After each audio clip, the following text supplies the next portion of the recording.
ಅಖಿಲಾಂಡ ಕೋಟಿ ಬ್ರಹ್ಮಾಂಡ ನಾಯಕ ರಾಜಾತಿರಾಜ ಯೋಗಿರಾಜ ಪರಬ್ರಹ್ಮ ಶ್ರೀ ಸಚ್ಚಿದಾನಂದ ಸದ್ಗುರು ಸಾಯಿನಾಥ್ ಮಹಾರಾಜ್ ಕಿ ಜೈ. ಗುರುವಿನ ಪಾದಾರವಿಂದಗಳಿಗೆ ವಂದಿಸುತ್ತಾ ನಮಸ್ತೆ ಸ್ನೇಹಿತರೆ. ಗುರುವಿನ ಆಶೀರ್ವಾದ, ಭಗವಂತನ ದಯೆ, ಕೃಪೆ, ಮಾರ್ಗದರ್ಶನದಲ್ಲಿ ನೀವು ಸಂರಕ್ಷಿಸಲ್ಪಡ್ತಾ ಇದ್ದೀರಾ. ಹಾಗೆ ನಿಮ್ಮ ಒಳ್ಳೆಯ ಉದ್ದೇಶದ ಕರ್ಮ ನಿಮ್ಮ ಜೊತೆಯಾಗಿದೆ. ಹಾಗೆ ನಾನು ಕೂಡ ಪ್ರಾರ್ಥನೆಯನ್ನು ಮಾಡ್ತಾ ಇವತ್ತಿನ ವಿಡಿಯೋ ಶುರು ಮಾಡ್ತಿದ್ದೀನಿ. ಸ್ನೇಹಿತರೆ, ಈಗಿನ ಎನರ್ಜಿ ಯಾವ ರೀತಿಯ ಒಂದು ಪ್ರಸ್ತುತ ಭಾವನೆಗೆ ನಿಮಗೆ ಕನೆಕ್ಟ್ ಆಗುತ್ತೆ, ಹಾಗೆ ಯಾವೆಲ್ಲ ರೀತಿಯ ಗೊಂದಲಗಳಿಗೆ ಉತ್ತರ ನೀಡುತ್ತೆ ಅಂದರೆ ನಿಮ್ಮ ನಂಬಿಕೆಗೆ ಪ್ರಕಾರ. ಅಂದರೆ ನೀವು ಗುರುವನ್ನು ನಂಬ್ತಾ ಇದ್ದೀರಾ, ದೈವಶಕ್ತಿಯಲ್ಲಿ ತುಂಬಾ ನಂಬಿಕೆ ಇಟ್ಟಿದ್ದೀರಾ ಅಂದರೆ ಆ ಶಕ್ತಿಗಳು ನಿಮಗೆ ಯಾವ ರೀತಿ ಕನೆಕ್ಟ್ ಆಗಿ ನಿಮ್ಮನ್ನು ಹೀಲ್ ಮಾಡ್ತೇವೆ, ಕೆಲವು ತೀರ್ಮಾನಗಳನ್ನು ತೆಗೆದುಕೊಳ್ಳುವಲ್ಲಿ ನಿಮಗೆ ಸಹಾಯ ಮಾಡ್ತೇವೆ ಅನ್ನೋದನ್ನು ನೋಡೋಣ. ನಿಮ್ಮ ಜೀವನದಲ್ಲಿ ಕೆಲವರ ಜೊತೆ ಇದ್ದಾಗ ಕಾರಣವೇ ಇಲ್ಲದೆ ಮನಸ್ಸು ಭಾರವಾಗ್ತಾ ಇದೆಯಾ? ನೀವು ಎಲ್ಲವನ್ನ ಕೊಡ್ತಾ ಇದ್ರು ಕೂಡ ಅತಿಯಾಗಿ ನಿರಾಶೆಯೇ ಸಿಗ್ತಾ ಇದೆಯೇ? ಹಾಗಿದ್ದರೆ ಈ ರೀಡಿಂಗ್ ನಿಮ್ಗಾಗಿ ಆಗಿರುತ್ತೆ. ಇಲ್ಲಿ ಎಲ್ಲಾ ರೀತಿಯ ಎನರ್ಜಿಯ ಜನರು ಕೂಡ ನೀವು ಈ ರೀಡಿಂಗ್ ನ ನೋಡ್ತಾ ಇದ್ದೀರಾ ಅಂದ್ರೆ ಅನೇಕ ಜನರಿಗೆ ಒಂದು ಪ್ರಶ್ನೆ ಇದ್ದೇ ಇರುತ್ತೆ. ಈ ವ್ಯಕ್ತಿ ನನ್ನ ಜೀವನದಲ್ಲಿ ಇರಬೇಕಾ ಅಥವಾ ದೂರವಾಗಬೇಕಾ?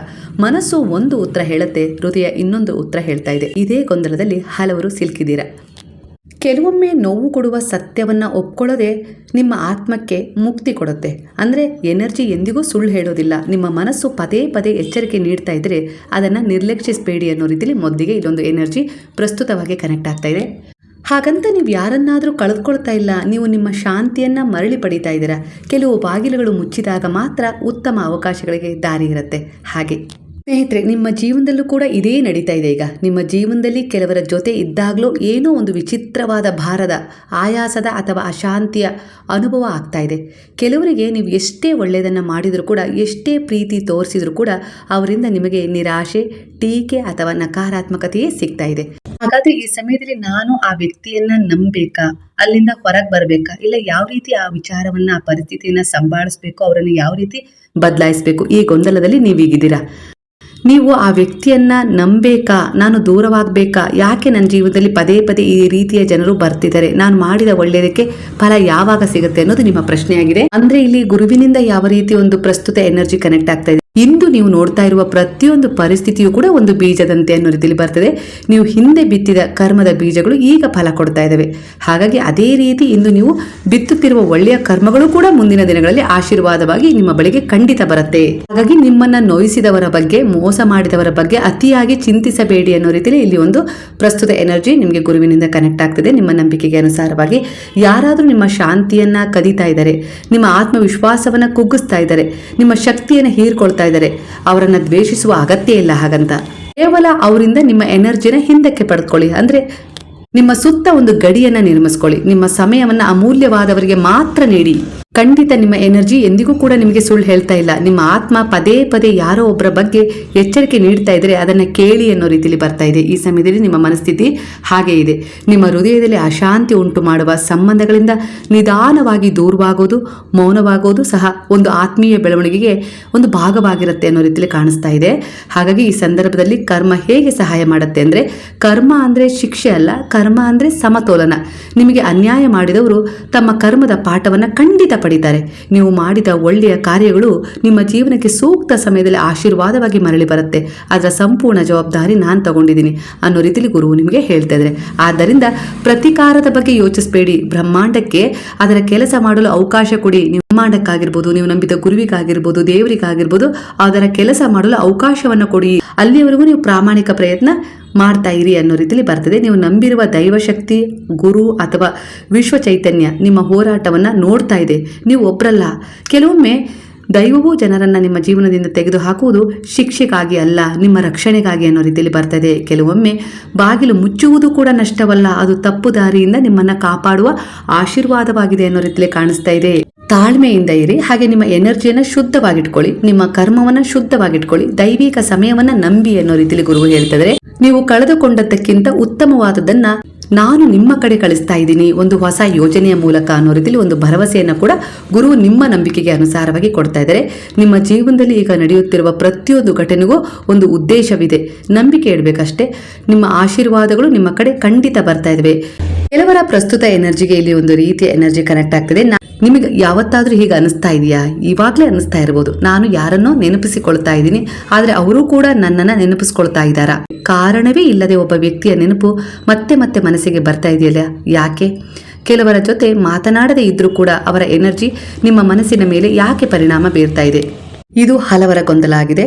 ಇಲ್ಲಿ ಕೆಲವು ಆತ್ಮಗಳ ನಡುವೆ ಮಾತಿಗಿಂತ ದೊಡ್ಡ ಸಂಪರ್ಕ ಇರುತ್ತೆ.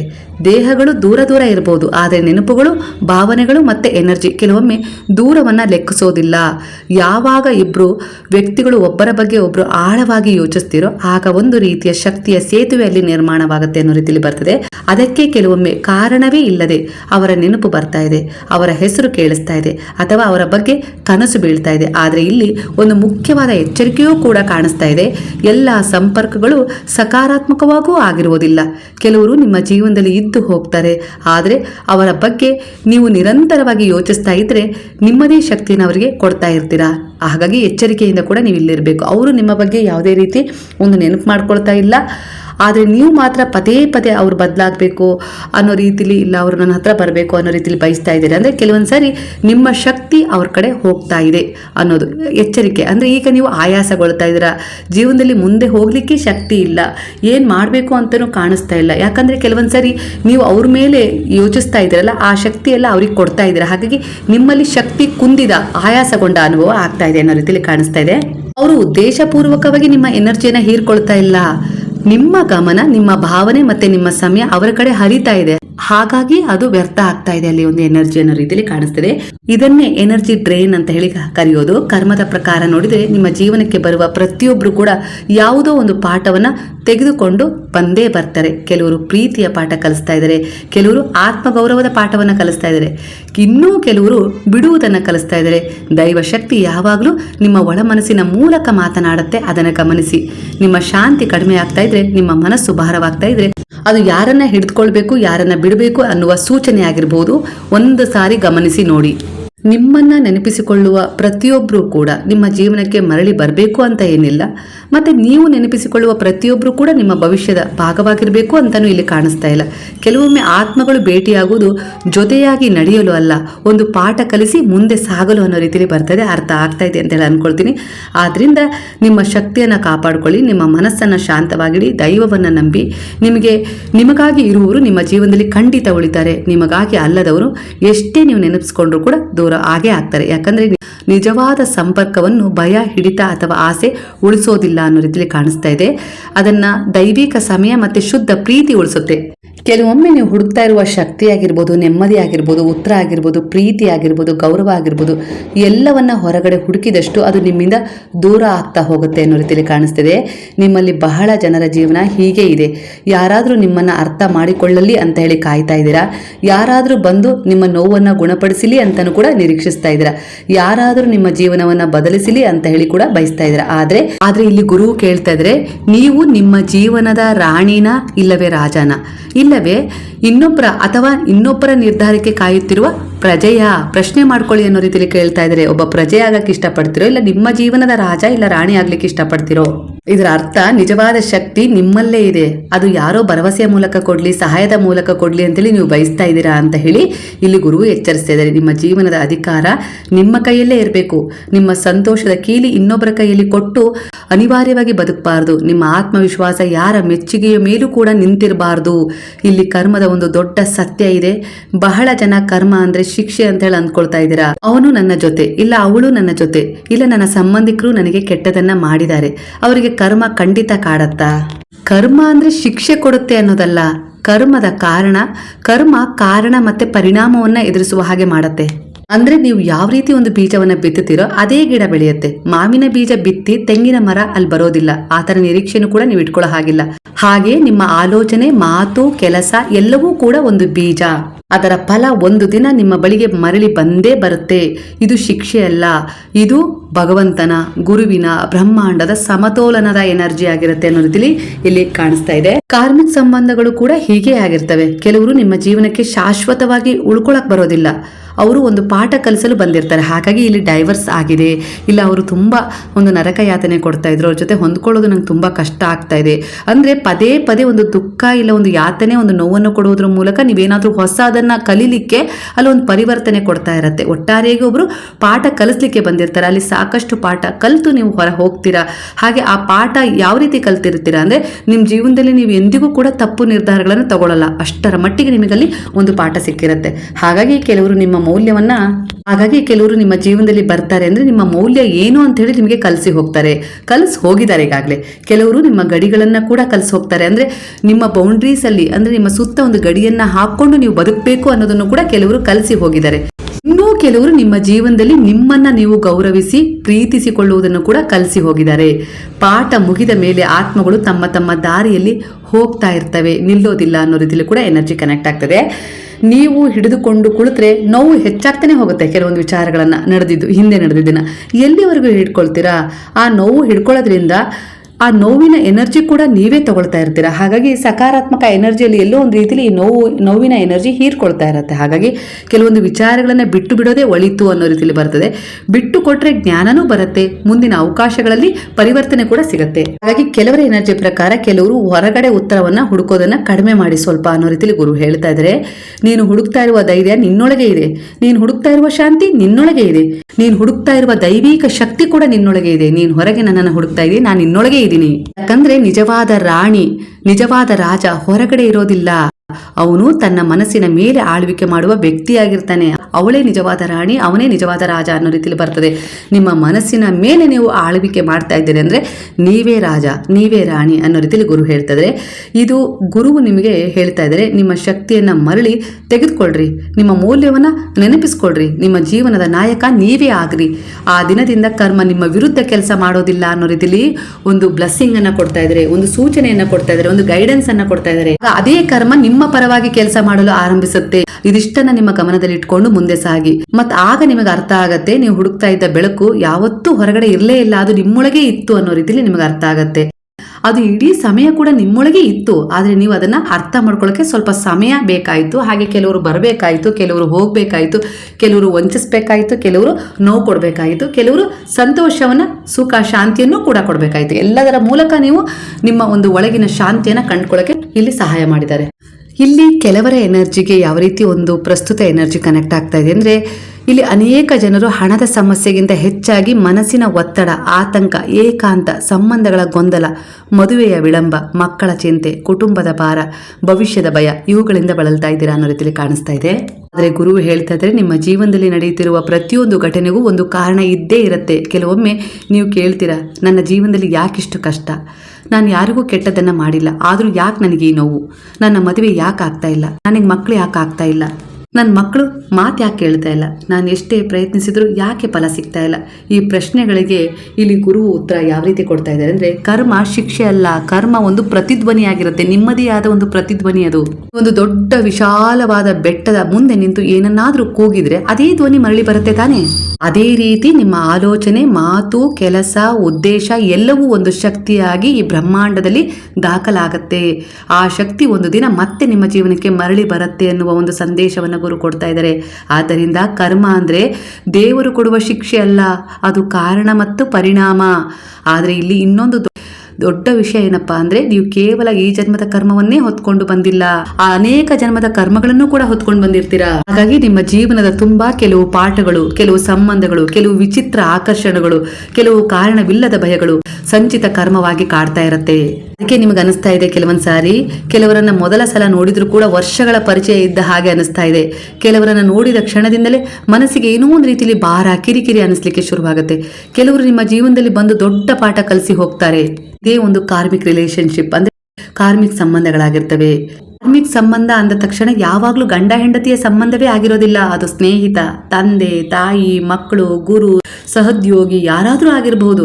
ಅವರು ನಿಮ್ಮ ಜೀವನಕ್ಕೆ ಒಂದು ಪಾಠ ಕಲಿಸಲು ಬಂದಿರ್ತಾರೆ. ಹಾಗಾಗಿ ಈ ಸಮಯದಲ್ಲಿ ನೀವು ಕೆಲಸ ಮಾಡ್ತಾ ಇರೋ ಜಾಗದಲ್ಲಿ ಒಬ್ಬರಿಂದ ನೀವು ಅವಮಾನಿಸಲ್ಪಡ್ತಾ ಇದ್ದೀರಾ, ಇಲ್ಲ ಅವರು ತುಂಬಾ ಒತ್ತಡ ಹೇರ್ತಾ ಇದ್ದಾರೆ, ಇಲ್ಲ ಅಧಿಕಾರ ಚಲಾಯಿಸ್ತಾ ಇದ್ದಾರೆ ಅಂದ್ರೆ ನಿಮಗೇನೋ ಒಂದು ಪಾಠ ಕಲಿಸ್ತಾ ಇದೆ. ಅವರ ಆ ರೀತಿಯ ವರ್ತನೆ ನೀವು ಸ್ವತಂತ್ರವಾಗಿ ಬದುಕಲಿಕ್ಕೆ, ಇಲ್ಲ ಯಾವುದೋ ರೀತಿಯಲ್ಲಿ ಇನ್ನೂ ಮುಂದುವರಿಲಿಕ್ಕೆ, ಇಲ್ಲ ಆ ಒಂದು ಧೋರಣೆಯನ್ನು ಎದುರಿಸಲಿಕ್ಕೆ ಯಾವುದೋ ಒಂದು ರೀತಿಯ ಉದ್ದೇಶವನ್ನು ಹೊಂದಿದೆ ಅನ್ನೋ ರೀತಿಯಲ್ಲಿ ನೀವು ಗುರುತಿಸ್ಕೊಳ್ಬೇಕು. ಅಲ್ಲಿಯವರೆಗೂ ಇದೇ ರೀತಿ ಪ್ಯಾಟರ್ನ್ ಎದುರಾಗ್ತಾ ಇರುತ್ತೆ, ಎಲ್ಲಿಗೆ ಹೋದ್ರು ಅನ್ನೋ ರೀತಿಯಲ್ಲಿ ಇಲ್ಲಿ ಬದಲಾಯಿಸಿ ನೀವು ಎಲ್ಲೇ ಹೋದ್ರು ಮತ್ತೆ ಅದೇ ರೀತಿ ಜನ ಅಲ್ಲಿ ಎದುರಾಗ್ತಾ ಇದ್ದಾರೆ ಅಂದ್ರೆ ನೀವು ಅಲ್ಲಿ ಏನೋ ಕಲಿಬೇಕು, ಅಲ್ಲಿಂದ ಹೊರಗೆ ಬರಬೇಕು, ಇಲ್ಲ ಇನ್ನೂ ಮುಖ್ಯವಾದದನ್ನ ಪಡ್ಕೊಳ್ಬೇಕು, ಇಲ್ಲ ಬದಲಾಯಿಸಬೇಕು, ಇಲ್ಲ ಅವರನ್ನ ನೀವು ಎದುರಿಸಬೇಕು. ಈ ರೀತಿಯಾಗಿ ಒಂದು ಸೂಚನೆ ಇಲ್ಲಿ ಕಾಣಿಸ್ತಾ ಇದೆ.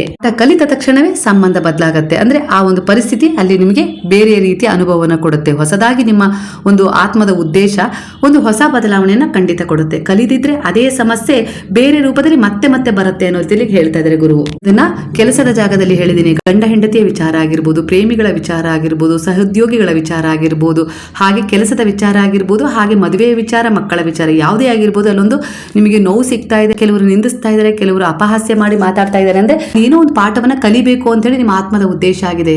ಅಲ್ಲಿ ನೀವು ಏನು ಸಮರ್ಥನೆ ಮಾಡ್ಕೊಳ್ತಿರೋ, ಇಲ್ಲ ಅಂದ್ರೆ ಅವರ ಮನಸ್ಥಿತಿಯನ್ನ ಬದಲಾಯಿಸ್ತಿರೋ, ಇಲ್ಲ ಅಂದ್ರೆ ಅದನ್ನ ಮೌನವಾಗಿ ಎದುರಿಸ್ತಿರೋ, ಈ ಬದಲಾವಣೆ ತಂದುಕೊಳ್ಳುವ ರೀತಿಯಲ್ಲಿ ನೀವೊಂದು ನಡೆಯನ್ನ ಇಡ್ತಿರೋ, ಒಟ್ಟಾರೆಗೆ ನಿಮ್ಮ ಆತ್ಮದ ಉದ್ದೇಶ ಸ್ವಲ್ಪ ಬದಲಾವಣೆ ಮಾಡ್ಕೊಂಡ ತಕ್ಷಣನೇ ಆ ಒಂದು ನಿಂದನೆ, ಆ ಅವಮಾನ ತಗ್ತು ಅಂದ್ರೆ ನಿಮ್ಮ ಆತ್ಮದ ಉದ್ದೇಶ ಸರಿಯಾದದನ್ನ ಆಯ್ಕೆ ಮಾಡ್ಕೊಂಡು ಮುಂದೆ ಹೋಗ್ತಾ ಇದೆ ಅಂತೇಳಿ ಸ್ವಲ್ಪ ದಾರಿ ಬದಲಾಯಿಸಿ. ಕುಗ್ಗೋದೇ ಸಮಸ್ಯೆ ಅಲ್ಲ, ದುರ್ಬಲತೆಗೆ ಜಾರೋದೇ, ಚಿಂತೆನೆ ಪರಿಹಾರ ಅಲ್ಲ. ಅಲ್ಲಿ ಏನಾದ್ರೂ ಹೊಸದನ್ನ ಹುಡುಕು, ಅಂತವರಿಂದ ಯಾಕೆ ಅನ್ಸ್ಕೊಳ್ತಾ ಇದೀಯಾ, ನಿನ್ನ ಆತ್ಮದ ಉದ್ದೇಶ ಅನ್ಸ್ಕೊಂಡು ಮೂಲೆ ಗುಂಪು ಆಗೋದಲ್ಲ ಅನ್ನೋ ರೀತಿಲಿ ಆತ್ಮದ ಒಂದು ಉದ್ದೇಶ ಹೇಳ್ತಾ ಇರತ್ತೆ. ಪಾಠ ಕಲಿ. ಏನಾದ್ರೂ ಕೆಲವರು ಆ ನೋವಿನ ಮೂಲಕ, ದುಃಖದ ಮೂಲಕ, ನಿಂದನೆಯ ಮೂಲಕ ನಿನಗೇನು ಕಲಿಸ್ತಾ ಇದ್ದಾರೆ, ಅದನ್ನ ಕಲಿ, ಅದನ್ನ ದುರ್ಬಲತೆಯಾಗಿ ತಗೊಳ್ಬೇಡ ಅನ್ನೋ ರೀತಿ ಹೇಳ್ತಾ ಇದ್ದಾರೆ ಗುರು. ಇದ್ರೆ ಅದೇ ಸಮಸ್ಯೆ ಬೇರೆ ರೂಪದಲ್ಲಿ ಮತ್ತೆ ಮತ್ತೆ ಬರ್ತಾನೆ ಇರುತ್ತೆ. ನೀನು ಎಲ್ಲಿವರೆಗೂ ಕಲಿಯೋದಿಲ್ಲೋ ಅಲ್ಲಿವರೆಗೂ ಆ ಸಮಸ್ಯೆ ಬೇರೆ ರೂಪದಲ್ಲಿ ಬರ್ತಾನೆ ಇರುತ್ತೆ. ಹಾಗಾಗಿ ನಿಮ್ ಜೀವನ ಹೇಗಾಗಿದೆ ಅಂದ್ರೆ, ಅವ್ರು ತುಂಬಾ ನೋವು ಕೊಟ್ರು, ಅಲ್ಲಿಂದ ಏನೋ ಅವಮಾನ ಸಿಕ್ತು ಅಂತೇಳಿ ಆ ಒಂದು ಸಂಬಂಧವನ್ನ ಬಿಟ್ಟು ಬೇರೆ ಸಂಬಂಧಕ್ಕೆ ಬಂದ್ರೆ, ಇಲ್ಲೂ ಅದಕ್ಕಿಂತ ಒಂದು ಇನ್ನೂ ಹೇಯವಾದ ಒಂದು ನೋವಿನ ಎನರ್ಜಿ ಕನೆಕ್ಟ್ ಆಗ್ಬಿಟ್ಟಿದೆ. ಅಂದ್ರೆ ಅವ್ರಿಗಿಂತ ಜಾಸ್ತಿ ಇವ್ರು ನೋವು ಕೊಡಕ್ಕೆ ಶುರು ಮಾಡ್ಬಿಟ್ಟಿದ್ದಾರೆ. ನಿಮಗೀಗ ಅದು ಸರಿ ಇತ್ತಾ, ಇಲ್ಲ ಇದು ತಪ್ಪಾಯ್ತಾ, ಏನು ಅಂತಾನೆ ಅರ್ಥ ಆಗ್ತಿಲ್ಲ. ಈಗ ಮುಂದೆ ಮತ್ತೊಂದು ದಾರಿ ಹುಡುಕಿ ಹೋಗ್ತಾ ಇದ್ದೀರಾ. ಹಾಗಾಗಿ ಒಂದು ಪಾಠವನ್ನ ಕಲೀರಿ. ಮತ್ತೊಂದ್ ಕಡೆ ಆ ನೋವು ನಿಮಗೆ ಸಿಗಬಾರ್ದು, ಎಚ್ಚೆತ್ಕೊಳ್ಳಿ ಅನ್ನೋ ರೀತಿಯಲ್ಲಿ ಇಲ್ಲಿ ಗುರು ಎಚ್ಚರಿಸ್ತಾ ಇದ್ದಾರೆ. ಯಾಕಂದ್ರೆ ಇದು ಈಗಿನ ಒಬ್ಬರ ಪ್ರಸ್ತುತ ಎನರ್ಜಿ ಆಗಿರುತ್ತೆ. ಅರ್ಥ ಮಾಡ್ಕೊಳ್ತಾ ಇದ್ದೀರಾ ಅಂತ ಹೇಳಿ ಅನ್ಸುತ್ತೆ. ಯಾಕಂದ್ರೆ ಇದು ನಿಮ್ಮದೇ ಜೀವನದ ಒಂದು ಕಥೆ ಆಗಿರುತ್ತೆ. ಭಿನ್ನವಾಗಿ ಇಲ್ಲಿ ಭಿನ್ನವಾದ ಎನರ್ಜಿ ಕನೆಕ್ಟ್ ಆಗಿರೋದ್ರಿಂದ ನಿಮ್ಗೆ ಯಾವ್ದು ಎನರ್ಜಿ ಕನೆಕ್ಟ್ ಆಗುತ್ತೋ ಅದನ್ನ ತಗೊಳ್ಳಿ, ಅದರಲ್ಲಿ ಸುಧಾರಣೆ ಕಂಡುಕೊಳ್ಳಿ, ಅದರಲ್ಲಿ ಹೊಸ ಒಂದು ಉದ್ದೇಶವನ್ನ ನಿಮ್ಮ ಮನಸ್ಸಲ್ಲಿ ಮೂಡಿಸ್ಕೊಂಡು ನಿಮ್ಮ ಮನಸ್ಸಿನ ಒಡೆಯ ನೀವೇ ಆಗ್ರಿ. ಅಂದ್ರೆ ನಿಮ್ಮ ಮನಸ್ಸನ್ನ ನೀವೇ ಚಲಾಯಿಸ್ತಾ ರಾಜನಾಗಿ ಇಲ್ಲ ರಾಣಿಯಾಗಿ ಅನ್ನೋ ರೀತಿಯಲ್ಲಿ ಗುರು ಹೇಳ್ತಾ ಇದ್ದಾರೆ. ಈ ಜಗತ್ತಿನಲ್ಲಿ ಹೆಚ್ಚು ಜನ ನೋವು ಅನುಭವಿಸ್ತಾ ಇದ್ದಾರೆ ಅಂದ್ರೆ ಅವರು ತಮ್ಮ ಶಕ್ತಿಯನ್ನ ಹೊರಗಡೆ ಹುಡುಕ್ತಾ ಇದ್ದಾರೆ. ಯಾರಾದ್ರೂ ಬಂದು ನನ್ನನ್ನು ಅರ್ಥ ಮಾಡ್ಕೊಳ್ಳಿ ಅಂತ ಹೇಳಿ ಬಯಸ್ತಾ ಇದ್ದಾರೆ. ಯಾರಾದ್ರೂ ಬಂದು ನನ್ನ ಜೀವನ ಸರಿ ಮಾಡ್ಲಿ, ಬದಲಾಯಿಸ್ಲಿ ಅಂತ ಹೇಳಿ ಬಯಸ್ತಾ ಇದ್ದಾರೆ. ಯಾರಾದ್ರೂ ನಿಮ್ಮನ್ನ ಪ್ರೀತಿಸ್ಲಿ ಅಂತ ಬಯಸ್ತಾ ಇದ್ದಾರೆ. ಯಾರಾದ್ರೂ ನಿಮ್ಮನ್ನ ಉಳಿಸ್ಲಿ ಅಂತ ಹೇಳಿ ಕಾಯ್ತಾ ಇದ್ದಾರೆ. ಆದ್ರೆ ಬಹುತೇಕ ಇಲ್ಲಿ ಒಂದು ಎನರ್ಜಿ ಯಾವ ರೀತಿ ಕನೆಕ್ಟ್ ಆಗ್ತಾ ಇದೆ ಅಂದ್ರೆ, ಇದು ದೊಡ್ಡ ಪಾಠ ಆಗಿರುತ್ತೆ, ಕರ್ಮದ ಪಾಠ ಆಗಿರುತ್ತೆ. ನೀವು ಹುಡುಕ್ತಾ ಇರುವ ಬೆಳಕು ನಿಮ್ಮೊಳಗೆ ಇರುತ್ತೆ, ಆ ಶಕ್ತಿ ನಿಮ್ಮೊಳಗೆ ಇರುತ್ತೆ. ನಿಮ್ಮನ್ನ ಪ್ರೀತಿಸ್ಕೊಳ್ಳೋದು, ನಿಮ್ಮನ್ನ ಬದಲಾಯಿಸ್ಕೊಳ್ಳೋದು, ನಿಮ್ಮನ್ನ ಅರ್ಥ ಮಾಡ್ಕೊಳ್ಳೋದು, ಹಾಗೆ ನಿಮ್ಮನ್ನ ಉಳಿಸ್ಕೊಳ್ಳೋದು, ಎಲ್ಲ ಒಂದು ಶಕ್ತಿ ನಿಮ್ಮೊಳಗೆ ಇರುತ್ತೆ. ಯಾಕಂದ್ರೆ ನೀವು ಭಗವಂತನ ಅಂಶ, ಈ ಬ್ರಹ್ಮಾಂಡದ ಒಂದು ಕಣ ಅಂತ ಹೇಳ್ತಾ ಇದ್ದಾರೆ ಗುರು. ನೀವು ಹುಡುಕ್ತಾ ಇರುವ ಧೈರ್ಯ ಕೂಡ ನಿಮ್ಮೊಳಗೆ ಇದೆ, ನೀವು ಹುಡುಕ್ತಾ ಇರುವ ಪ್ರೀತಿ ನಿಮ್ಮೊಳಗಿದೆ, ನೀವು ಹುಡುಕ್ತಾ ಇರುವ ಉತ್ತರ, ಆತ್ಮವಿಶ್ವಾಸ ಎಲ್ಲವೂ ನಿಮ್ಮೊಳಗೆ ಇದೆ. ಗುರುವಿಗೆ ಶರಣಾಗಿ, ಭಗವಂತನಿಗೆ ಶರಣಾಗಿ. ಯಾಕಂದ್ರೆ ನೀವು ಅವರ ಮಕ್ಕಳಾಗಿದ್ದೀರಾ. ಅವರು ನಿಮಗೆ ಪರಿವರ್ತನೆ ಕೊಡ್ತಾರೆ. ಜನರ ಹಿಂದೆ ಎಷ್ಟು ಅಲಿತೀರೋ ಅಷ್ಟೇ ನೋವುಗಳಿಗೆ ನೀವು ಗುರಿ ಆಗ್ತೀರಾ. ಇಲ್ಲ ಅಂದ್ರೆ ಅವರು ನಿಮ್ಮನ್ನ ಉಪಯೋಗಿಸ್ಕೊಳ್ಳೋಕ್ಕೂ ನೋಡ್ತಾರೆ. ಇಲ್ಲ ಅಂದ್ರೆ ಒಂದಲ್ಲ ಒಂದು ಅವ್ರು ಏನಾದ್ರೂ ಕೊಟ್ರೆ ಅದಕ್ಕೆ ತಿರುಗಿ ಏನಾದ್ರೂ ಪಡೀಲಿಕ್ಕೆ ಅವ್ರು ಬಯಸ್ತಾ ಇದ್ದಾರೆ. ಹಾಗಾಗಿ ಭಗವಂತನಿಗೆ ಶರಣಾಗಿ ಅನ್ನೋ ರೀತಿಯಲ್ಲಿ ಗುರು ಒಂದು ಉಪದೇಶವನ್ನ ಕೊಡ್ತಾ ಇದ್ದಾರೆ. ಭಗವಂತ ಗುರು ಆಗಿರ್ಬೋದು, ಭಗವಂತ ಆಗಿರ್ಬೋದು, ನಿಮ್ಮಿಂದ ಏನೂ ಬಯಸೋದಿಲ್ಲ, ನಿಮ್ಮ ಉತ್ತಮ ಕರ್ಮಗಳನ್ನ ಬಯಸ್ತಾರೆ.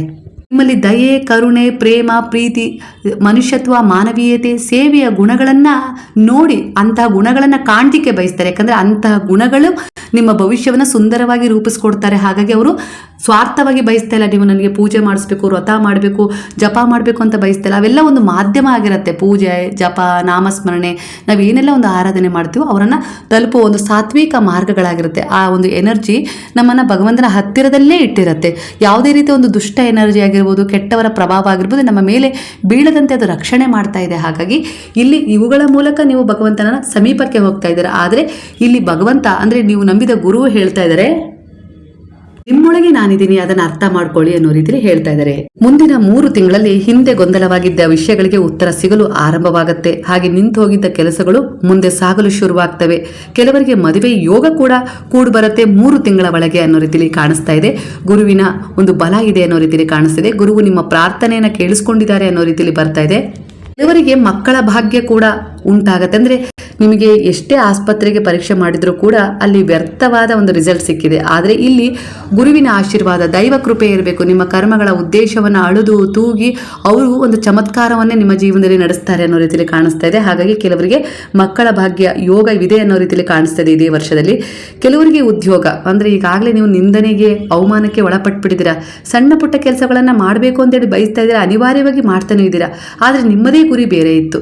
ಆ ಗುರಿಯನ್ನು ತಲುಪಲಿಕ್ಕೆ ನನಗೆ ಸಹಾಯ ಬೇಕು ಅಂತೇಳಿ ಅನ್ಕೊಂಡಿದ್ರೆ, ಆದರೆ ಈಗ ನಿಮ್ಮಲ್ಲಿ ಆತ್ಮವಿಶ್ವಾಸ ಹುಟ್ಟಿದೆ, ನನ್ನೊಳಗೆ ಸಹಾಯ ಇದೆ, ನನಗೆ ಸಹಾಯ ಮಾಡ್ಕೊಂಡು ಏನಾದರೂ ಪ್ರಯತ್ನ ಪಡೋಣ, ನಾನು ನಂಬಿದ ಗುರುವು ಭಗವಂತ ನನಗೆ ಕೈ ಬಿಡೋದಿಲ್ಲ ಅನ್ನೋ ರೀತಿಯಲ್ಲಿ ಈಗ ದೈವದ ಮೊರೆ ಹೋಗಿದ್ದೀರಾ. ಅಂದರೆ ಈಗ ನಿಮಗೆ ಭಗವಂತನಲ್ಲಿ ಗುರುವಿನಲ್ಲಿ ತುಂಬ ಅಧಿಕವಾದ ಪ್ರೇಮ, ಅಂದರೆ ಒಂದು ಭಕ್ತಿ, ಆ ಒಂದು ಪ್ರಸನ್ನತೆಯ ಭಾವ ಮೂಡಿದೆ. ಅಂದರೆ ಯಾರೂ ಕೊಡದ ಭಾಗ್ಯ, ಯಾರೂ ಕೊಡದ ಒಂದು ಶಾಂತಿ ನೆಮ್ಮದಿಯನ್ನು ನನ್ನ ಗುರು ನನಗೆ ಕೊಡ್ತಾರೆ ಅನ್ನೋ ರೀತಿಯಲ್ಲಿ ನೀವು ನಂಬಿದ್ದೀರಾ. ಖಂಡಿತ ಆ ನಂಬಿಕೆ ನಿಜವಾಗುತ್ತೆ. ಕೆಲವರಿಗಂತೂ ಆತ್ಮೀಯವಾದ ಒಂದು ಜಾಗೃತಿ ಉಂಟಾಗುತ್ತೆ ಅನ್ನೋ ರೀತಿಯಲ್ಲಿ ಕಾಣಿಸ್ತಾ ಇದೆ.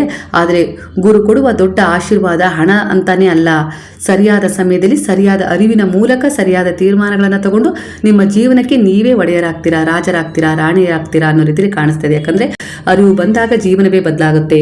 ಗುರುವು ನಿಮಗೆ ಈ ಒಂದು ಬ್ಲೆಸ್ಸಿಂಗ್ ಎನರ್ಜಿಯನ್ನು ಕೊಡ್ತಾ ಇದ್ದಾರೆ. ನಿಮ್ಮ ಕಷ್ಟಗಳನ್ನು ಶಿಕ್ಷೆ ಅಂತ ಹೇಳಿ ನೋಡಬೇಡಿ, ನಿಮ್ಮ ಸಂಬಂಧಗಳನ್ನು ಶಾಪ ಅಂತ ಹೇಳಿ ನೋಡೋಕೆ ಹೋಗಬೇಡಿ, ನಿಮ್ಮ ವಿಳಂಬಗಳನ್ನು ಸೋಲು ಅಂತ ಹೇಳಿ ನೋಡೋಕೆ ಹೋಗಬೇಡಿ. ಪ್ರತಿಯೊಂದು ಘಟನೆ ನಿಮ್ಮ ಆತ್ಮವನ್ನು ಮತ್ತಷ್ಟು ಬಲಿಷ್ಠಗೊಳಿಸ್ತಾ ಇದೆ. ನಾನು ನನ್ನ ಯೋಜನೆಯಲ್ಲಿ ನಿಮ್ಮನ್ನು ಮುಂದೆ ತಗೊಂಡು ಹೋಗ್ತೀನಿ, ನನ್ನ ಮೇಲೆ ನಂಬಿಕೆ ಇಡಿ ಅನ್ನೋ ರೀತಿಯಲ್ಲಿ ಬರ್ತದೆ.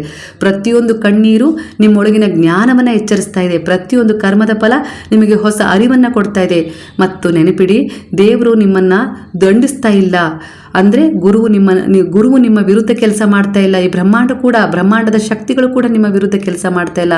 ನೀವು ದಯೆ, ಕರುಣೆ, ಪ್ರೇಮ, ಮನುಷ್ಯತ್ವ, ಮಾನವೀಯತೆಯ ಸೇವೆಗಳನ್ನು ಮಾಡ್ತಾ ಇದ್ದೀರಾ. ಅಂದರೆ ಜೀವನ ನಿಮ್ಮನ್ನು ಯಾರು ಎಂಬುದನ್ನು ನೆನಪಿಸಲು ಆ ಒಂದು ಸೇವೆಗಳನ್ನು ಮಾಡಿಸ್ಕೊಳ್ತಾ ಇದೆ ಅನ್ನೋ ರೀತಿಯಲ್ಲಿ. ಅಂದರೆ ಗುರುವು ಅಂತಹ ಒಂದು ಯೋಜನೆಯ ಮೂಲಕ ನಿಮ್ಮ ಕರ್ಮಗಳನ್ನು ಸರಿಪಡಿಸ್ತಾ ಇದ್ದಾರೆ, ನಿಮ್ಮಲ್ಲಿರುವ ದೋಷಗಳನ್ನು ನೀವು ದೂರ ಮಾಡ್ಕೊಳ್ಳೋಕ್ಕೆ ಸಹಾಯ ಮಾಡ್ತಾ ಇದ್ದಾರೆ ಅನ್ನೋ ರೀತಿಯಲ್ಲಿ ಬರ್ತದೆ. ಅಂದರೆ ನಿಮ್ಮ ಮೂಲಕವೇ ನಿಮ್ಮ ಸಮಸ್ಯೆಗೆ ಪರಿಹಾರವನ್ನು ಕೊಡಿಸುವಲ್ಲಿ ಗುರುವು ಶಿಕ್ಷಣವನ್ನು ಮುಂದುವರಿಸಿದ್ದಾರೆ ಅನ್ನೋ ರೀತಿಯಲ್ಲಿ ಕಾಣಿಸ್ತದೆ. ಒಂದು ದಿನ ನೀವು ಹಿಂತಿರುಗಿ ನೋಡ್ತಾ ಇದ್ದೀರಾ, ಆಗಲೇ ನೋಡಿ ಅರ್ಥ ಮಾಡ್ಕೊಂಡಿದ್ದೀರಾ. ಇನ್ನು ಉಳಿದವರು ಹಿಂತಿರುಗಿ ನೋಡ್ತೀರಾ, ಅದು ಶಿಕ್ಷೆ ಅನುಭವಿಸ್ತಾ ಇರಲಿಲ್ಲ, ನನ್ನನ್ನು ಅದು ಬೆಳೆಸ್ತಾ ಇತ್ತು ಆ ಕರ್ಮ ಅನ್ನೋ ರೀತಿಯಲ್ಲಿ ನೀವೇ ಅರ್ಥ ಮಾಡ್ಕೊಳ್ತೀರಾ ಅನ್ನೋ ರೀತಿಯಲ್ಲಿ ಎನರ್ಜಿ ಕೂಡ ಕನೆಕ್ಟ್ ಆಗ್ತಾ ಇದೆ. ಈ ಸಮಯದಲ್ಲಿ ನಿಮ್ಮ ಜೀವನದಲ್ಲಿ ನೀವು ಏನು ನಡೀತಾ ಇದೆಯಲ್ಲ ಆ ವಿಚಾರಕ್ಕೆ ತುರ್ತು ನಿರ್ಧಾರ ತೆಗೆದುಕೊಳ್ಳುವುದು ಬೇಡ ಅನ್ನೋ ರೀತಿಯಲ್ಲಿ ಕಾಣಿಸ್ತಾ ಇದೆ. ಒಬ್ಬರಿಗೆ ಮೊದಲು ನಿಮ್ಮ ಆತ್ಮದ ಒಳ ಧ್ವನಿಯನ್ನು ಕೇಳಿ, ನೀವು ನಂಬಿದ ಗುರುವಿನಲ್ಲಿ ಆ ವಿಚಾರವನ್ನು ಸಮರ್ಪಣೆ ಮಾಡಿ ಸ್ವಲ್ಪ ಸಮಯ ಶಾಂತವಾಗಿರಿ. ಆ ಸಮಯದಲ್ಲಿ ನಿಮಗೆ ಶಾಂತವಾಗಿರೋದು ಎಲ್ಲಾದರೂ ಗೊಂದಲ ಮೂಡಿಸ್ತಾ ಇದೆ ಅಂದರೆ ಧ್ಯಾನಕ್ಕೆ ಶರಣಾಗಿ. ಖಂಡಿತ ತುರ್ತು ನಿರ್ಧಾರ ತೆಗೆದುಕೊಳ್ಳುವುದು ಬೇಡ ಅನ್ನೋ ರೀತಿಯಲ್ಲಿ ಕೆಲವರಿಗೆ ತುಂಬಾ ಎನರ್ಜಿ ಕನೆಕ್ಟ್ ಆಗ್ತದೆ. ಬಹಳ ಜನರು ಈಗ ಒಂದು ತಿರುವಿನಲ್ಲಿದ್ದೀರಾ ಅನ್ನೋ ರೀತಿಯಲ್ಲಿ ಕಾಣಿಸ್ತಾ ಇದೆ. ಹಾಗೆ ಯಾರೋ ಉದ್ಯೋಗದ ಬಗ್ಗೆ ಯೋಚಿಸ್ತಾ ಇದ್ದೀರಾ, ಯಾರೋ ವಿದೇಶ ಪ್ರಯಾಣದ ಬಗ್ಗೆ ಕೂಡ ಯೋಚಿಸ್ತಾ ಇದ್ದೀರಾ, ಯಾರು ಪ್ರೀತಿಯ ಸಂಬಂಧದಲ್ಲಿ ಗೊಂದಲದಲ್ಲಿದ್ದೀರಾ ಅನ್ನೋ ರೀತಿಯಲ್ಲಿ ಕಾಣಿಸ್ತಿದೆ. ಯಾರೋ ಮನೆಯವರಿಗೆ ಹೇಳಬೇಕಾ ಬೇಡವಾ ಒಂದು ದ್ವಂದ್ವದಲ್ಲಿ ಇದ್ದೀರಾ ಅನ್ನೋ ರೀತಿಯಲ್ಲಿ ಕಾಣಿಸ್ತಿದೆ. ಯಾರೋ ಹಣದ ಬಗ್ಗೆ ಚಿಂತಿಸ್ತಾ ಇದ್ದೀರಾ, ಯಾರೋ ತಮ್ಮ ಜೀವನದ ಮುಂದಿನ ಹೆಜ್ಜೆ ಏನು ಎಂಬ ಪ್ರಶ್ನೆಗೊಂದಿಗೆ ಬದುಕ್ತಾ ಇದ್ದೀರಾ. ಹಾಗೆ ಇನ್ನೂ ಕೆಲವರು ಮಕ್ಕಳ ಬಗ್ಗೆ ಸರಿಯಾದ ನಿರ್ಧಾರಗಳನ್ನು ತಗೊಳ್ಳೋಕ್ಕಾಗದೆ ಒದ್ದಾಡ್ತಾ ಇದ್ದೀರಾ. ಉತ್ತರ ಹೊರಗಡೆ ಇಲ್ಲ ಅನ್ನೋ ರೀತಿಯಲ್ಲಿ ಗುರು ಹೇಳ್ತಾ ಇದ್ದಾರೆ. ಮನಸ್ಸನ್ನು ಸ್ವಲ್ಪ ಸಂಭಾಳಿಸಿ ಧ್ಯಾನಕ್ಕೆ ಒಳಗಾಗಿ ಸ್ವಲ್ಪ ಶಾಂತವಾಗಿ ತಾಳ್ಮೆಯಿಂದ ಇರಿ. ಉತ್ತರ ಈಗ ನಿಮ್ಮೊಳಗಿನಿಂದಲೇ ನಿಮಗೆ ಒಂದು ಹೊಸ ಪರಿವರ್ತನೆಯನ್ನು ಕೊಡುತ್ತೆ. ಹಾಗೆ ಸ್ವಲ್ಪ ಸಮಯ ಶಾಂತವಾಗಿರೋದು ಬಹಳ ಮುಖ್ಯವಾಗಿದೆ. ಇಷ್ಟೊಂದು ಗೊಂದಲದಲ್ಲಿದ್ದಾಗ, ಇಲ್ಲ ಈ ವಿಚಾರಗಳಿಗೋಸ್ಕರ ಯಾರದ್ದೋ ಅಭಿಪ್ರಾಯ ಕೇಳ್ತಾ ಹೋದಷ್ಟು ನಿಮ್ಮ ಒಳಗಿನ ಧ್ವನಿ ನಿಮಗೆ ಕೇಳಿಸೋದಿಲ್ಲ. ನೀವು ನಂಬಿದ ಗುರುವಾಗಿರ್ಬೋದು, ದೈವಶಕ್ತಿ ಆಗಿರ್ಬೋದು, ನಿಮಗೇನೋ ಹೇಳಲಿಕ್ಕೆ ಇಷ್ಟಪಡ್ತಾ ಇದ್ದಾರೆ, ಅಂದರೆ ಬಯಸ್ತಾ ಇದ್ದಾರೆ, ಅದು ನಿಮಗೆ ಕೇಳಿಸೋದಿಲ್ಲ. ಯಾವಾಗ ನೀವು ಅಶಾಂತರಾದಾಗ ಮುಂದೇನು, ನನಗೇನು ಮಾಡಬೇಕು ಅನ್ನೋ ರೀತಿಲಿ ಒದ್ದಾಡ್ತಾ ಇದ್ದೀರಾ, ಯಾರದ್ದು ಅಭಿಪ್ರಾಯ ಕೇಳೋಕ್ಕೋಸ್ಕರ ಬಯಸ್ತಾ ಇದ್ದೀರಾ ಅಂದರೆ ಆ ರೀತಿ ಮಾಡೋಕ್ಕೆ ಹೋಗಬೇಡಿ. ನಿಮ್ಮೊಳಗಿನ ಧ್ವನಿ ನಿಮಗೆ ಕೇಳೋದಿಲ್ಲ. ನಿಮ್ಮೊಳಗೆ ಆ ಎಲ್ಲ ಸಮಸ್ಯೆಗಳಿಗೆ ಉತ್ತರ ಇದೆ ಅನ್ನೋ ರೀತಿಯಲ್ಲಿ ಗುರು ಹೇಳ್ತಾ ಇದ್ದಾರೆ. ಬಾಬಾ ಹೇಳ್ತಾ ಇದ್ದಾರೆ, ಕೆಲವೊಮ್ಮೆ ಜೀವನದಲ್ಲಿ ದೊಡ್ಡ ಬದಲಾವಣೆ ಬರೋ ಮುಂಚೆ ಈ ಬ್ರಹ್ಮಾಂಡ ನಿಮ್ಮನ್ನ ಒಂಟಿಯಾಗಿಸುತ್ತೆ. ಕೆಲವೊಂದು ವಿಚಾರಗಳಲ್ಲಿ ಅದು ಶಿಕ್ಷೆ ಅಲ್ಲ, ಅದು ತಯಾರಿಯಾಗಿರುತ್ತೆ ನಿಮ್ಮನ್ನ ಆ ವಿಚಾರಕ್ಕೆ ನೀವು ಬಯಸಿದ ಒಂದು ವಿಶೇಷತೆಗೆ ಅರ್ಹರಾಗಿಸ್ಲಿಕ್ಕೆ. ಹಾಗೆ ನೀವೀಗ ಅನುಭವಿಸುತ್ತಿರುವ ಒಂದು ವಿಳಂಬ ಇದೆಯಲ್ಲ, ಮೌನ ಇದೆಯಲ್ಲ, ಅದು ಒಂದು ಗೊಂದಲ ಇದೆಯಲ್ಲ, ಇವೆಲ್ಲವೂ ಒಂದು ದೊಡ್ಡ ಸ್ಪಷ್ಟತೆಯ ಮುನ್ನುಡಿಯಾಗಿರುತ್ತೆ ಅನ್ನೋ ರೀತಿಯಲ್ಲಿ ಕಾಣಿಸ್ತಾ ಇದೆ. ಹಾಗಾಗಿ ಕೆಲವು ವಿಚಾರಗಳಲ್ಲಿ ನೀವು ನೋಡ್ತಾ ಇರುವ ದೃಷ್ಟಿಕೋನವನ್ನು ಬದಲಿಸಿ. ಬಾಗಿಲು ಮುಚ್ಚಿದೆ ಅಂತೇಳಿ ಅಳೋದು ಬೇಡ, ಹಾಗೆ ಅಳಿಯೋದು ಬೇಡ, ಜಡ್ಜ್ ಅಂತೂ ಮಾಡಲೇಬೇಡಿ. ಆ ಬಾಗಿಲು ಯಾಕೆ ಮುಚ್ಚಿತು ಅಂತೇಳಿ ಅರ್ಥ ಮಾಡ್ಕೊಳ್ರಿ. ಒಬ್ಬ ವ್ಯಕ್ತಿ ನಿಮ್ಮನ್ನು ಅರ್ಥ ಮಾಡ್ಕೊಳ್ಳಿಲ್ಲ ಅಂದರೆ ದುಃಖ ಪಡೋದೇನು ಬೇಡ. ಆ ಸಂಬಂಧ ನಿಮ್ಗೆ ಏನು ಕಲಿಸ್ತು ಅನ್ನೋದನ್ನು ಅರ್ಥ ಮಾಡ್ಕೊಳ್ಳೋ ಪ್ರಯತ್ನ ಪಡಿ. ಒಂದು ಕೆಲಸ ಸಿಗಲಿಲ್ಲ ಅಂದರೆ ನಿರಾಶೆ ಆಗೋದು ಬೇಡ. ಬಹುಶಃ ಅದಕ್ಕಿಂತ ಉತ್ತಮವಾದ ದಾರಿ ನನ್ನ ಕಡೆ ಬರ್ತಾ ಇರ್ಬೋದು, ಆ ಒಂದು ಯೋಜನೆಯಲ್ಲಿ ಗುರು ನನ್ನನ್ನು ಇಟ್ಟಿರ್ಬೋದು ಅನ್ನೋ ರೀತಿಲಿ ಒಂದು ಮ್ಯಾನಿಫೆಸ್ಟ್ ಮಾಡಿ ಗುರುವಿನ ಬಲ ಈಗ ಜೀವನದಲ್ಲಿ ಕೆಲಸ ಮಾಡ್ತಾ ಇದೆ ಅಂದರೆ ಖಂಡಿತ ನಿಮ್ಮ ಜೀವನದಲ್ಲಿ ವಿಶೇಷವಾದದ್ದೇ ನಿಮಗೆ ಸಿಗುವ ಸೂಚನೆ ಕಾಣಿಸ್ತಾ ಇದೆ. ಜ್ಞಾನದಿಂದ ನಿರ್ಧಾರ ತಗೊಳ್ಳಿ. ಈಗ ನಿಮಗೆ ಜ್ಞಾನ ಬಂದಿದೆ ಅಂದರೆ ಗುರುವಿನ ಶರಣದಲ್ಲಿ ಹೋದ್ಮೇಲೆ ನೀವು ಕೆಲವು ನಿರ್ಧಾರಗಳನ್ನು ಸರಿಯಾಗಿ ತಗೊಳ್ತಾ ಇದ್ದೀರಾ, ಭಯದಿಂದಲ್ಲ, ಅವಸರದಿಂದನೂ ಅಲ್ಲ, ಒಳಗಿನ ಸ್ಪಷ್ಟತೆಯಿಂದ ತಗೊಳ್ತಾ ಇದ್ದೀರಾ. ಪ್ರೀತಿಯ ವಿಷಯದಲ್ಲಂತೂ ನೀವು ಯಾರನ್ನಾದರೂ ನಿಜವಾಗಿಯೂ ಪ್ರೀತಿಸ್ತಾ ಇದ್ರೆ ಮೊದಲು ನಿಮ್ಮ ಹೃದಯದ ಸತ್ಯವನ್ನು ನೀವು ಅರ್ಥ ಮಾಡ್ಕೊಳ್ಬೇಕು ಅನ್ನೋ ರೀತಿಯಲ್ಲಿ ಬರ್ತದೆ. ನೀವು ಪ್ರೀತಿಸುತ್ತಿರುವುದು ಆ ವ್ಯಕ್ತಿಯನ್ನ ಅಥವಾ ಒಂಟಿತನದಿಂದ ತಪ್ಪಿಸಿಕೊಳ್ಳಲು ಆ ಸಂಬಂಧವನ್ನ ಏನಾದರೂ ಹಿಡಿದುಕೊಳ್ತಾ ಇದ್ದೀರಾ ಬಲವಂತವಾಗಿ ಅನ್ನೋದನ್ನ ಫಸ್ಟ್ ಅರ್ಥ ಮಾಡ್ಕೊಳ್ರಿ. ಹಾಗೆ ಕೆಲವರ ಎನರ್ಜಿ ಪ್ರಕಾರ ವಿದೇಶದ ಪ್ರಯಾಣದ ವಿಷಯದಲ್ಲಿ ಬಾಗಿಲು ತೆರೆಯಲು ಸಮಯ ಹಿಡಿಬಹುದು, ಅಂದ್ರೆ ನೀವು ಸಿದ್ಧತೆ ಮಾಡ್ಕೊಳ್ಳಿ. ಯಾಕಂದ್ರೆ ಅದಕ್ಕೆ ಅಂತ ಹೇಳಿ ಒಂದಿಷ್ಟು ರೂಲ್ಸ್ ರೆಗ್ಯುಲೇಷನ್ ಇರುತ್ತಲ್ಲ, ಅದರ ಆಧಾರದ ಮೇಲೆ ಗುರುವಿನಲ್ಲಿ ಒಂದು ಶರಣಾಗಿ ನಿಮ್ಮ ದಯೆ, ಕರುಣೆ, ಪ್ರೇಮ, ಸೇವೆ, ಮನುಷ್ಯತ್ವ, ಮಾನವೀಯತೆಯ ಗುಣಗಳನ್ನು ಹೆಚ್ಚಾಗಿ ಜಾಗೃತ ಮಾಡ್ಕೊಳ್ಳಿ. ಯಾಕಂದ್ರೆ ಇಲ್ಲಿ ನೀವು ಬದಲಾವಣೆ ಮಾಡ್ಕೊಳ್ತಾ ಹೋದಷ್ಟು ಅಲ್ಲಿ ಏನಾದರೂ ಸಮಸ್ಯೆ ಇದ್ರೆ ಆ ಸಮಸ್ಯೆಗಳಿಗೆ ಈ ಪುಣ್ಯ ಹೋಗಿ ಕನೆಕ್ಟ್ ಮಾಡಿ ಆ ಒಂದು ದೋಷವನ್ನು ನಿವಾರಣೆ ಮಾಡುತ್ತೆ ಅನ್ನೋ ರೀತಿಯಲ್ಲಿ ಗುರುವು ಒಂದು ಸಜೆಷನ್ ಕೊಡ್ತಾ ಇದ್ದಾರೆ. ಆದರೆ ಗುರುವಿನ ಕೃಪೆ ಇದ್ರೆ ಸರಿಯಾದ ಸಮಯದಲ್ಲಿ ಸರಿಯಾದ ಅವಕಾಶ ಖಂಡಿತ ಬರುತ್ತೆ. ಈ ಭರವಸೆಯಲ್ಲಿ ನೀವು ಇದ್ದೀರಾ. ಉದ್ಯೋಗದ ವಿಷಯದಲ್ಲಿ ನಿಮ್ಗಿಂದು ಸೋಲಾಗಿರ್ಬೋದು, ಆದರೆ ನಾಳೆ ಖಂಡಿತ ನಿಮ್ಮದೇ ಗೆಲುವಾಗಿರುತ್ತೆ. ಹಾಗಾಗಿ ಇಂದಿನ ಕರ್ಮದ ಬಗ್ಗೆ ಗಮನ ಇರಲಿ. ಇಂದಿನ ದಿನವನ್ನ ಒಂದು ನೆಗೆಟಿವ್ ದಿನ ಅಂತೇಳಿ ಅನ್ಕೊಳ್ಳೋದಾಗಿರ್ಬೋದು, ಇಲ್ಲ ಬೈಕೊಳ್ಳೋದಾಗಿರ್ಬೋದು ಖಂಡಿತ ಮಾಡಬೇಡಿ. ಅಂದ್ರೆ ನಾಳೆಯ ದಿನವನ್ನ ಇಂದು ಸಜ್ಜುಗೊಳಿಸ್ತಾ ಇದೆ, ಹಾಗಾಗಿ ಈ ದಿನಕ್ಕೂ ಕೂಡ ಅದರದ್ದೇ ಆದ ಮಹತ್ವ ಕೊಡಿ ಅನ್ನೋ ರೀತಿಯಲ್ಲಿ ಗುರು ಹೇಳ್ತಾ ಇದ್ದಾರೆ. ಆದರೆ ಈ ನಡುವೆ ನಿಮ್ಮ ಕೌಶಲ್ಯ, ನಿಮ್ಮ ಜ್ಞಾನ, ನಿಮ್ಮ ಆತ್ಮವಿಶ್ವಾಸವನ್ನ ಬೆಳೆಸ್ಕೊಳ್ಳೋದು ಕೂಡ ಮುಖ್ಯ. ಈಗ ಒಂದು ಗ್ಯಾಪ್ ಸಿಕ್ಕಿದೆ, ಒಂದು ಸ್ವಲ್ಪ ಅಂತರ ಸಿಕ್ಕಿದೆ, ಸಮಯ ಸಿಕ್ಕಿದೆ ಅಂದ್ರೆ ನೀವಿಲ್ಲಿ ಕೌಶಲ್ಯ, ನಿಮ್ಮ ಜ್ಞಾನ, ನಿಮ್ಮ ಆತ್ಮವಿಶ್ವಾಸವನ್ನ ಬೆಳೆಸ್ಕೊಳ್ಳೋಕೆ ಅದು ಸಿಕ್ಕಿದೆ ಅನ್ನೋ ರೀತಿಯಲ್ಲಿ ಗುರು ಹೇಳ್ತಾ ಇದ್ದಾರೆ. ಹಾಗಾಗಿ ಯಾವುದೂ ಕೂಡ ಕಾರಣವಿಲ್ಲದೆ ಸಿಗೋದಿಲ್ಲ, ಒಬ್ಬರಿಗೆ ಸಮಯನೇ ಸಿಗೋದಿಲ್ಲ. ಈಗ ಸಮಯ ಸಿಕ್ಕಿದೆ ಅಂದ್ರೆ ಮುಂದೆ ನೀವು ತುಂಬಾನೇ ಕೆಲಸದಲ್ಲಿ ಬ್ಯುಸಿ ಆಗ್ತೀರಾ. ಅಂದ್ರೆ ನಿಮಗೆ ಈಗ ರೆಸ್ಟ್ ಮಾಡೋಕ್ಕೆ ಸಮಯ ಸಿಕ್ಕಿದೆ ಅಂದ್ರೆ ಮುಂದೆ ಸಿಗೋದಿಲ್ಲ. ಹಾಗಾಗಿ ಆ ಸಮಯವನ್ನು ಸದುಪಯೋಗ ಪಡಿಸ್ಕೊಳ್ಳಿ ಅನ್ನೋ ರೀತಿಯಲ್ಲಿ ಕಾಣಿಸ್ತಾ ಇದೆ.